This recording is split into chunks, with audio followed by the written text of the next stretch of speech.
I'm here at the agriculture meeting of the G-20 in Indore. Much discussion on food security, climate smart agriculture, and several other aspects. Some delegates have also been speaking about genetically modified foods. I have with me Dr. Gruere, and we will ask him to give his full name, which is quite a mouthful for me. So we will ask him to do that and give his position, and then we will continue talking about climate resilient agriculture. Welcome, sir. Thank you very much. So my name is Guillaume Gruere. I work at the Organization for Economic Cooperation and Development, OECD, on agriculture policies. Now, we are seeing a lot of carbon dioxide being released into the atmosphere. There's much talk of climate change. Are we seeing that effect on food security and food systems? Yes, climate change is already happening, and it's already affecting agriculture in many regions of the world. And it has had some impacts on food security. When you have more droughts, more flooding events, for instance, this creates a lot of damages in some regions and creates tension on the food markets, and therefore sometimes food insecurity indeed. And do you think scientists across the world will be able to give us climate resilient varieties, and how soon can we see them happening?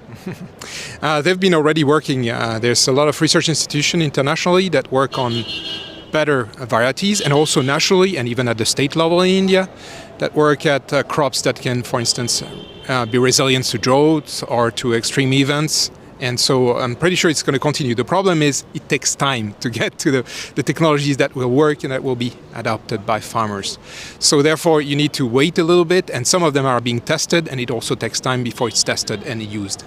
Now, G20 represents more than 80% of the geographical area and a large percentage of the GDP of the world.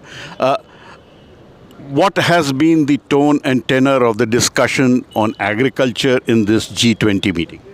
Okay, so we are having actually most of the policy discussion starts tomorrow. Today we had discussions about experts and researchers and different types of people from the private sector, from donors, talk about two topics. One was on climate smart agriculture. And so the other one was on initiatives of the G20 and how you can use those platforms that were created to move forward on the challenges of tomorrow.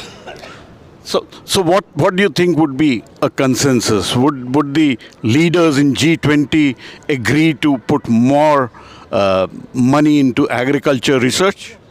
Well, that's one of the areas where there is need to be more interest in agriculture innovation. And in my organization, we believe that a lot of money is spent on agriculture, not always in a good way. And therefore, putting more efforts on agriculture innovation gets you more from food security and for farmers as well. So it's indeed something that we could hope to have as a conclusion of G20. I don't know if it's going to happen this year, but it's... And any discussion on millets, because India is talking a lot about the year of millets? So far, there's been exhibition in this location, but we haven't talked so much about what should we do for crop diversity and how to facilitate the use of those underutilized crops, as they call it, or those orphan crops.